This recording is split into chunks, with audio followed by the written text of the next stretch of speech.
afin de se mettre en condition pour ce super road trip en Turismo Veloce, direction l'Italie, eh bien je m'étais préparé et même entraîné. Ah mais c'est toi. Je croyais que t'étais parti. Qu'est-ce que t'es en train de faire dans un garage avec tout ça Bah je m'entraîne pour mon road trip. Tu t'entraînes. Ouais. Ils disent qu'en montagne, en pleine nuit, les températures peuvent descendre jusqu'à moins 10 degrés. Et en plein été, impressionnant. Ouais, c'est impressionnant. Mais de toute façon, ça me donne froid. Tu veux pas monter là-haut, chaud, je sais pas. Bah non, je m'entraîne pour mon road trip. Ça me fait chier ton road trip là. Bonne nuit. Bonne nuit. Une grosse journée m'attendait demain. J'allais retrouver une véritable Turismo Veloce RC à la concession ALR Motors de Dieppe. Il me restait plus qu'à faire quelques bagages et à prendre la route.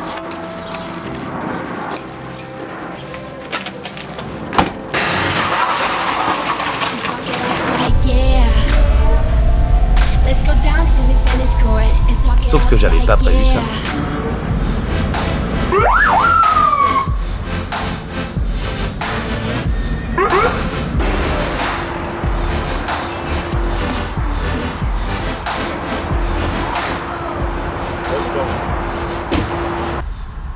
Bonjour monsieur, Bonjour. votre moteur est coupé. Oui. Vous savez pourquoi je vous arrête monsieur? Parce que je conduis ma voiture avec un casque. Ouais, entre autres, ouais. Vous avez les papiers du véhicule s'il vous plaît? Oui. Ouais, allez, vous me les présentez. Le permis de conduire, la carte grise. Merci monsieur. C'est votre voiture? Toutes les unités. On nous signale une course-poursuite sur l'autoroute. Demande de renfort immédiat. Non, j'ai pas que ça à faire de toute façon. Sauvé par le gong, comme on dit. Après environ 2 heures de route et arrivé en Normandie, j'étais enfin chez ALR Motors, la première concession officielle MV Agusta en France. Bon alors, on est chez ALR Motors, à Dieppe, chez MV Agusta. Et qu'est-ce qu'on a reçu? Eh ben la Turismo Veloce, avec laquelle je vais faire le road trip. Elle est là. Et j'y vais. Salut. Il travaille chez MV Agusta. Et là, qu'est-ce qu'il fait? Il prépare gentiment la moto pour le road trip, en lui faisant une belle vidange.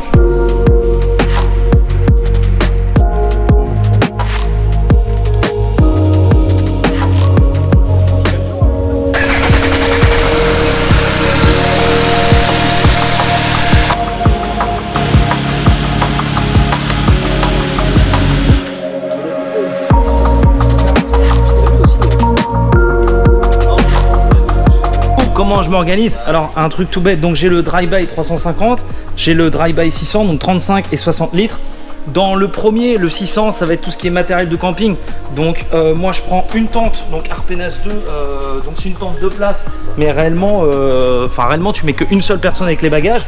Un duvet, donc en fait moi je prends des duvets de taille intermédiaire avec une housse de compression pour gagner de la place. Là certes je pars en Italie, mais faut savoir qu'en montagne des fois il fait très très froid. Bon après moi j'aime bien que ma tente elle soit propre et tout, j'ai pas mal de matos, d'électronique et tout, donc j'ai toujours une petite balayette. Donc forcément j'ai toujours une éponge qui est propre, un bête de couteau, voilà, petit gerbère bien grise, et forcément franchement toujours et toujours un briquet. Tu vois celui-là c'est celui que j'ai acheté dans la station with gas. Une trousse de toilette North Face, tu vois, dédicace à ma petite chérie. Romain, la banane Yakuza, mec, dans laquelle je mets absolument tous mes papiers et tout. Très pratique quand on est en moto, que tu dois payer, tout ça, ça t'évite de galérer à chercher dans tes poches. Alors là, pourquoi j'ai un dry-by en gros pour juste de la bouffe? Mais un truc tout con, tu mets de la nourriture à côté de ta tente, bah je vais te dire que mon gars, t'as vite fait d'avoir des bêtes ou je sais pas quoi qui vont te faire chier dans la nuit. Donc du coup j'emmène un PC pour pouvoir retoucher mes images, les poster, avoir un accès à internet, etc. Mon appareil photo, Canon 7D Mark II. Le drone, donc le choix du drone c'était un DJI Spark. Pour le fait qu'il soit relativement petit et qu'il vole bien avec une très bonne qualité de vidéo. Je prends toujours de l'eau, tout le temps, ça m'évite de faire des pauses.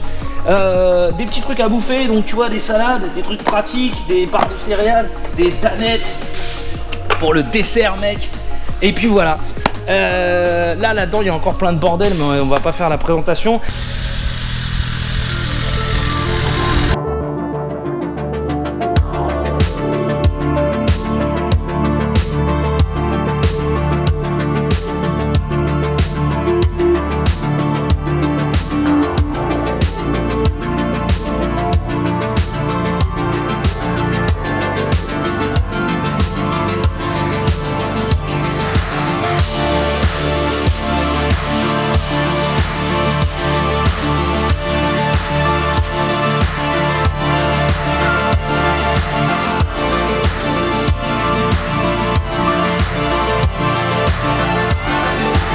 Après avoir essayé la MV Agusta sur route et lui apporté quelques modifications, une bonne nuit de sommeil.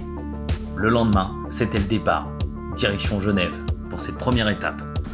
Faut sortir toutes les motos là.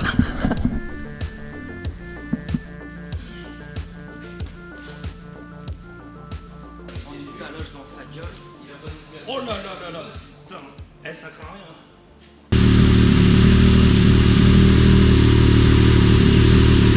C'est le moment. Voilà, JB qui m'a bien aidé là à préparer la moto, tout.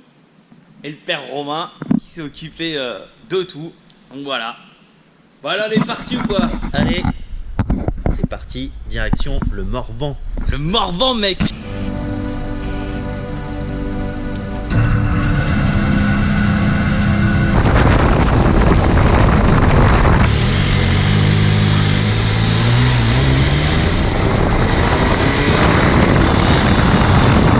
C'est le premier arrêt que je fais avec. J'ai même pas encore remis, enfin j'ai mis de l'essence pour partir bien sûr, mais j'ai pas refait là plein d'essence. Franchement c'est impressionnant. La moto est réagit mais au quart de tour. Il y a du coup à bas régime, à haut régime. Alors là ça s'affole totalement, ça part dans les tours, on dirait limite qu'il y a un compresseur dessus. Niveau confort elle est excellente. J'aurais vraiment bien aimé rajouter un petit saut de vent additionnel juste là pour couper un petit peu. L'éclairage full LED est pas mal efficace aussi. Enfin, franchement c'est cool. J'ai même testé le régulateur de vitesse dessus qui est très très bien, qui permet de reposer un peu les mains et également les poignées chauffantes. Donc bah voilà, là je vais me prendre un café et puis je vais continuer un peu ma route. Parce que mine de rien, j'ai 500 km à faire en direction de Autun, massif du Morvan. On continue la route, et ce que je ne savais pas, c'est que la MV Agusta était bloquée sur le mode sport. Du coup, elle devenait vite fatigante, des accélérations impressionnantes, et une conso aussi qui l'était.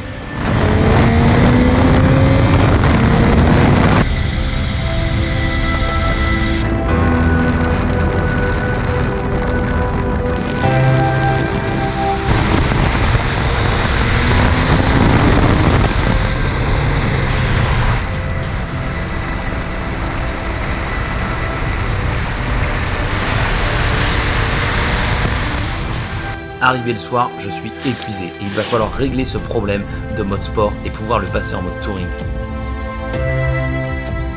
On est arrivé à la première étape, une petite journée de 500 km. Franchement, moi je suis explosé. Sincèrement, hier on s'est couché tard. On a fini la moto, il a fallu faire la vidange, il a fallu la charger, faire les inventaires, tout ça, aller jusqu'à Dieppe, enfin bref, franchement une journée un petit peu fatigante. Et aujourd'hui je suis parti donc de la concession LR Motors à Dieppe et là je suis arrivé dans le parc national du Morvan, devant le lac qui est là. Je me rappelle plus c'est quoi, c'est pas le lac de Séton, parce que le lac de Séton il est plus petit que celui qui est derrière. Et là franchement je suis claqué, donc je vais pas tarder à dormir. Je vais faire quand même quelques vidéos, quelques photos et surtout je vais me faire un feu et je vais manger mec parce que j'en peux plus.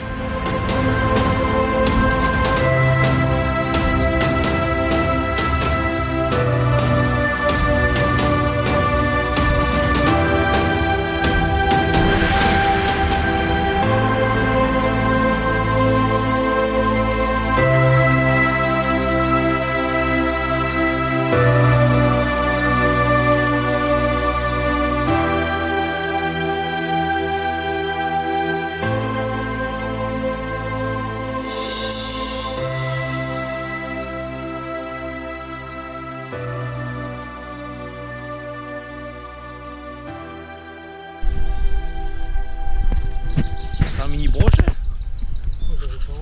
On a mangé pour ce midi hein. Cette fois-ci, on roule en direction de Genève. Je fais un premier plein d'essence et ensuite on va enquiller pour aller directement chez Greg. Et celle-là c'est la Turismo Veloce RC. Et en fait dessus il y a le SCS, C'est un dire Smart Clutch System, donc embrayage intelligent. Et en fait, quand je vais repartir, vous verrez, j'aurai même pas besoin de lâcher l'embrayage et d'accélérer. J'ai juste à accélérer et lui, il calcule tout seul en fait. Je vais aller dormir chez Greg, mec. Eh oui, je vais pas dormir en camping ce soir, je vais dormir chez Greg. Ah non mais t'es pas sérieux là, tu tournes comment là? Regarde, la route elle est écrite sur le GPS. Regarde-moi ça. Ça c'est une route chez eux. Non mais c'est des ouf. Oh là là, l'histoire quoi.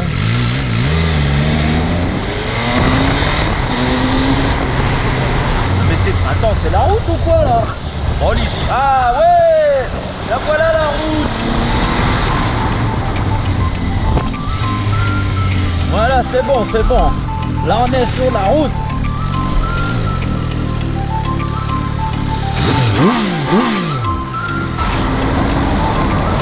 Des bêtes sur mes lunettes là depuis tout à l'heure. Laisse tomber, je vois plus rien. Allez, on va prendre l'autoroute là, histoire de quitter la France et surtout arriver rapidos à Genève. Allez, on est parti.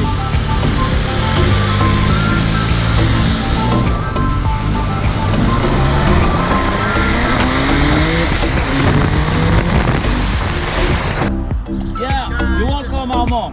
Armand voulait faire la photo avec la Turismo Veloce. Il y en a que 200 dans le monde. Ah bon? Ouais. Une MV Agusta Turismo Veloce. Have a good day. Faut toujours faire attention à pas dire des conneries quand t'as des gens qui parlent en anglais. Parce qu'imagine tu dis, il est chiant ce gosse. Le mec il parle en français aussi. Pour manger ma salade, j'ai été genre incognito voler une fourchette, mais je vais la rendre quand même, alors qu'il y en avait une là.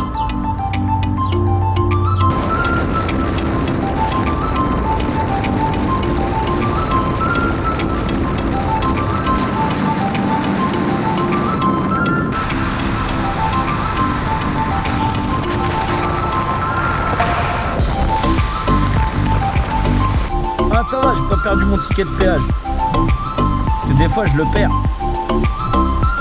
Alors combien j'en ai? Oh 9 balles. Oh ça va. De Chalon là. Je m'attendais à pire.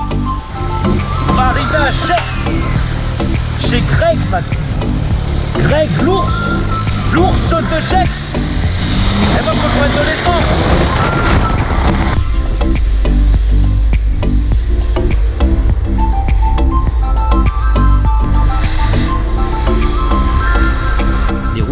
commencent à faire leur apparition en Suisse. Et c'est directement par le col de la Faucille que je rejoindrai la maison de Greg. Une étape de 400 km après avoir visité le parc naturel du Morvan pour rejoindre Gex.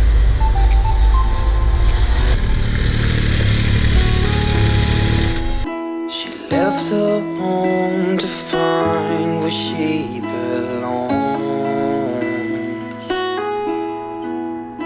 Her mother's scared to leave her all alone.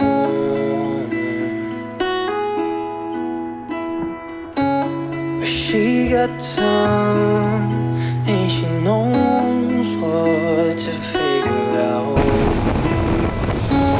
This ain't in a dream, a place where it seems that love will come around. So don't stay, you'll regret it all too much. Just wait, I will find you someday. Voilà, une bonne grosse journée encore et surtout on est arrivé chez Greg. Donc voilà, allez, à demain les gars. Ah il est là Greg. Tu te rappelles quand j'ai fait il est là Greg, hein? Et ben voilà, il est encore là. Et ouais mec. Si cet épisode t'a plu, bah attends-toi à d'autres. Alors oublie pas d'activer la petite cloche de notification et de t'abonner à ma chaîne. Si tu veux retrouver les photos et vidéos des road trips, n'hésite pas à t'abonner à mon Instagram, FGandoReal.